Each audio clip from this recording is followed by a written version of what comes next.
Hi everybody, welcome to Demo, the show where companies come in and they show us their latest products and platforms. Today I'm here with Eric Koslow. He is the Senior Director of Product Management at Azul. Welcome to the show, Eric. Thank you for having me. I'm always excited to talk about Java. All right, so tell me a little bit about Azul, and we're going to talk about Java, and then I've got another question for you after that. Absolutely. So Azul is the world's largest company entirely focused on Java. So for all the companies that write Java applications that run their software on Java, it can be that critical piece of the infrastructure that they don't have to worry about. They don't have to focus on it. So if companies are great at Java, we can help them do better. And if you just need your business to operate, we can take that Java portion off your plate. And now a lot of people that come in on the show, that we're all talking about generative AI and all of the greatest, all the new things. And first thing I thought of when I heard about this was Java. Like, is this still a thing? Is this still around? And I think you were telling me before the show that you get mocked at shows when you talk about it. We have a lot of people who like to hate on Java, but the simple fact is it's used across virtually every enterprise. It operates in autonomous robots in the ocean. It's operating on the planet Mars. It's operating in virtually every company in the world today. Java has become so pervasive in the majority of the tech industry that we don't even notice it anymore. And so what's the big problems that companies are having with Java these days? There's quite a few. One of the problems that Intelligence Cloud is designed to solve is to help VPs of engineering deal with the sheer amount of Java that they have, because many companies have a lot. So what we do is we help them decrease the amount of maintenance work that they need to do on their custom Java applications by identifying code that they no longer need to maintain, but that their people are spending time on. Right. Now, obviously with companies, they go through a lot of turnover. There might be new people in a company that have no idea what they have. If they don't have a good inventory system, or if they're not writing everything down, it's probably all throughout their enterprise and people don't even know it exists. It's everywhere in the enterprise. And one of the problems is when a company goes through and hires a lot of engineers, every engineer comes in and they write code. They make sure that code is tested and they keep adding and adding and adding. But nobody ever removes that legacy code from the application. So companies end up with larger and larger applications that are very hard and very complex to work with.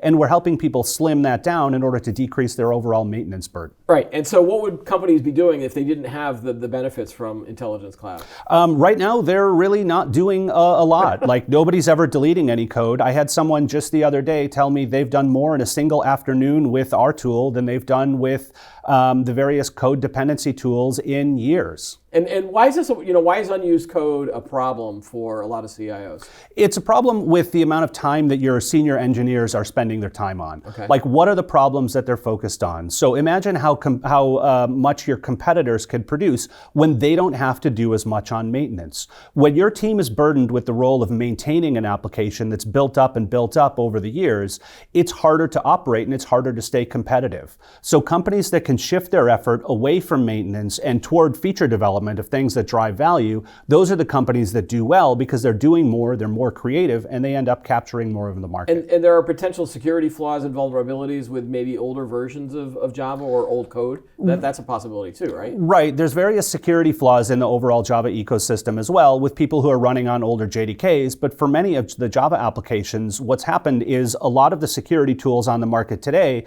are essentially reporting that everything is vulnerable. Many Java applications have a lot of libraries in them, but they don't use all of those libraries. So one of the things that we help them focus on is which of these security vulnerabilities actually load inside of my application.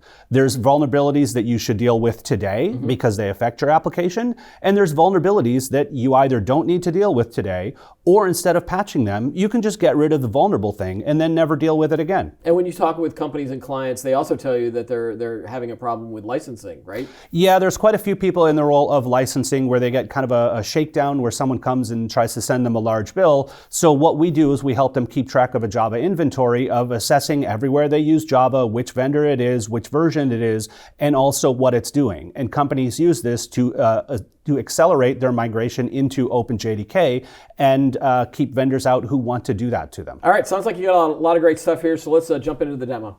Absolutely. So in terms of a demo of Intelligence Cloud, we have a lot of aspects in it. It's predominantly focused on helping VPs of engineering save time with their senior engineers. So I have a couple reports preloaded because the entire product is API based, so you don't have to go in and navigate and use the UI. You can take the information that the UI shows and integrate it into your workflows for everything that you have. The first capability that I want to show here is code inventory, which helps people identify various time savings in terms of what they do or do not have to actually work on. We had one customer recently where we basically gave them the time back of approximately 29 engineers to focus on their application because we identified a significant amount of maintenance that this company was doing that they didn't have to do anymore. So imagine having your staffing organization where you have people working on your teams and you get 29 of those people essentially rededicated back into your team versus having their effort spent on maintenance operations that don't need to happen anymore. And so what do we got here on the? I see green. That means good, right? Green generally means good. In this case, green means used. Okay. So what we're doing is we're tracking all of the classes and all of the methods in your custom application that load, and we also map which ones don't load. So what you can do with your engineers is you can figure out when you go to do your Java upgrades, when you go to change out various dependencies, you can go and figure out how to clean up that legacy code for features that you used to use a long time ago, but that you no longer use today. So in this case, I can see that this particular application is using a lot of custom database accessors with a query result here. But if I scroll down here, I can see, yes, you use quite a bit of it. But ultimately, you get down to this unused portion here where they never use get date from number. They never use get epoch date. They never use get date. And if we go to this section up here right in the center, this classes right here, we can see that very little of this code is actually in use in the application. So there's a significant amount of time that your engineers can get back as a result of knowing that they don't need to work on that code that's in red because that code doesn't run anymore. Would they end up deleting the code, or is it just helpful for them to know that that's not being used and then they can leave it alone? The first step is to know that it's not being used, because right now what happens is engineers come in and they have a lot of code and they have to assume that all of that code is in operation. They have to make sure that it passes the tests. They have to make sure that that code works, so they have to maintain it and groom it. And we've actually seen in commit logs a huge number of people working on this code that's never actually used. So step one is get the awareness that the code is unused, that they don't have today. They just assume that all of the code is needed because that code's been there for years. It's been there for years, but it hasn't done anything. So what we do is we give them the awareness that that code is unused. Then they generally go in and we have ways of marking it as deprecated before you actually go through to remove it. So there's two-step processes. Right. First is just mark it so that you know it's unused. And the second is get rid of it and never think about it again. All right, next thing that you want to show, another cool feature, right? Right. The other cool feature that we have is vulnerability detection right here. Yes. Right. Everyone's concerned with security vulnerabilities, and a lot of engineers and people, we want to do well because security is a priority. We have to pay attention to it. Yeah. But the simple fact is just because an application is supposed to be vulnerable and just because something reports a vulnerability doesn't mean that vulnerability can actually affect you. So it's a question of prioritization. Which of these security vulnerabilities is actually going to impact me? Yep. If you look at the chart right here, you can see that this application, about 25% of the security vulnerabilities that are reported don't actually run. They can't affect the application because they're a part of functionality that's never actually loaded. So when I go to act on the security results and I go to make sure that my infrastructure is safe and secure, there's vulnerabilities that I do need to worry about, and there's vulnerabilities that I don't need to worry about. Yeah, because that would be really annoying if you were working on a vulnerability and then you found out that no one's using this code anyway.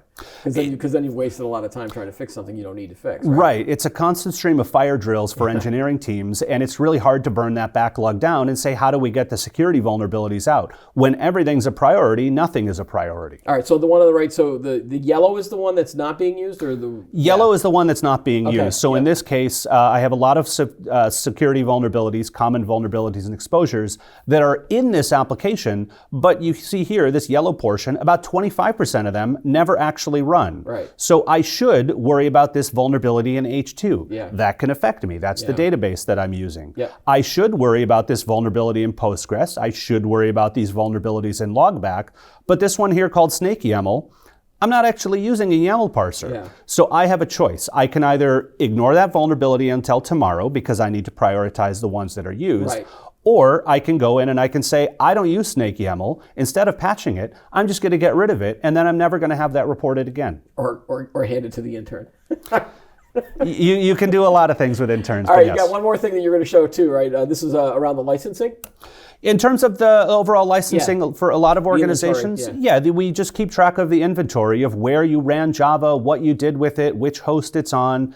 And so what I can do is I can go through this Java inventory report and I can scroll through my list of Java vendors, what applications they were doing, because I have the main method, I have the location where Java is installed, and I can use it as a sort of hygiene. Make sure that I'm on the proper versions of OpenJDK, make sure that the vendors that I want are there and the ones that I don't want aren't, and also keep up to date with the patch cadence of Java so that I can properly harden my infrastructure. All right. Lots of great stuff here, but I'm sure you've got a lot of other cool features. Where can companies go for more details? Can they try it out for free? Do you have free trials, things like that? We always have free trials. We're happy to work with people in order to collaborate and help them understand Intelligence Cloud. So anyone can go to Azul.com and we're happy to help them give the product a try. All right, Eric Koslow from Azul. Thanks again for being on the show. Thanks for the demo. Thank you very much. That's all the time we have for today's episode. Be sure to like the video, subscribe to the channel, add any thoughts you have below. Join us every week for new episodes of Demo. I'm Keith Shaw. Thanks for watching.